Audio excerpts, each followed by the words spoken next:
রংপুর সদর পালিচরা ইউনিয়নে Rangpur blood selfless অর্গানাইজেশনের শীত বস্ত্র বিতরণ অনুষ্ঠিত। শীত বস্ত্র বিতরণ করছে আমাদের রংপুর ব্লাড সেলফলেস অর্গানাইজেশনের প্রধান উপদেষ্টা। রংপুর সদর উপজেলা পালিচরা ইউনিয়নের Nayapukur Abed Ali public school and college প্রাঙ্গণে রংপুর ব্লাড সেলফলেস অর্গানাইজেশনের আয়োজিত শীতার্ত মানুষের মাঝে শীত বস্ত্র বিতরণ কর্মসূচি অনুষ্ঠিত হয়েছে।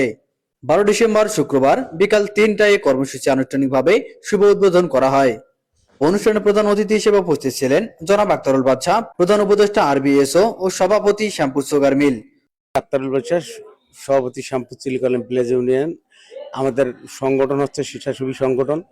আমরা যাদের রক্তের প্রয়োজন হয় আমরা তাদেরকে রক্ত ইনশাআল্লাহ চেষ্টা করে দেই এবং আমরা শীত বস্ত্র বিতরণ করার চেষ্টা করি এবং আমাদের রমজান মাস আসলে ইফতার বিতরণ করি এবং আমরা সব সময় সাধারণ মানুষ যে কোনো যদি শিক্ষার্থী কোনো সমস্যা হয় এবং অর্থনৈতিক ঘরে আমরা সবাই মিলে চেষ্টা করি আমাদের।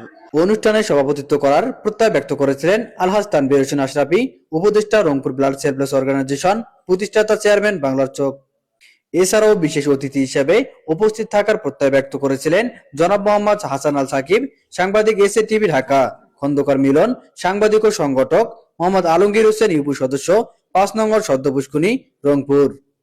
আমার নাই, আমি কম্বল পাশে যার আছে তার। অনুষ্ঠানটি সঞ্চালনা করেন জান্নাতুন নাম ঋতু, প্রতিষ্ঠাতা পরিচালক রংপুর ব্লাড সেলফলেস অর্গানাইজেশন। আমরা করব রক্তদান, বাঁচবে একটি মুমূর্ষু রোগীর প্রাণ, এই স্লোগানকে সামনে রেখে আয়োজিত এই শীত বস্ত্র বিতরণ কর্মসূচিতে বহু অসহায় শীতার্ত মানুষের মাঝে শীত বস্ত্র বিতরণ করেন। রক্তদান, বাঁচবে একটি মুমূর্ষু রোগীর প্রাণ, রংপুর ব্লাড সেলফলেস অর্গানাইজেশনের পক্ষ থেকে আমাদের আজকের এই শীতবস্ত্র বিতরণ কর্মসূচি 2025। এই শীতবস্ত্র বিতরণ কর্মসূচিতে আমরা 80+ কম্বল বিতরণ করতে পেরেছি আলহামদুলিল্লাহ। কমিউনিটি ভিত্তিক সেবামূলক এই শীত বস্ত্র বিতরণে স্থানীয়দের মধ্যে ব্যাপক সাড়া পড়ে এবং উপস্থিত অতিথিরা সংগঠনের মানবিক উদ্যোগের প্রশংসা করেন। মোহাম্মদ মিরাজুল ইসলাম মেরাজ,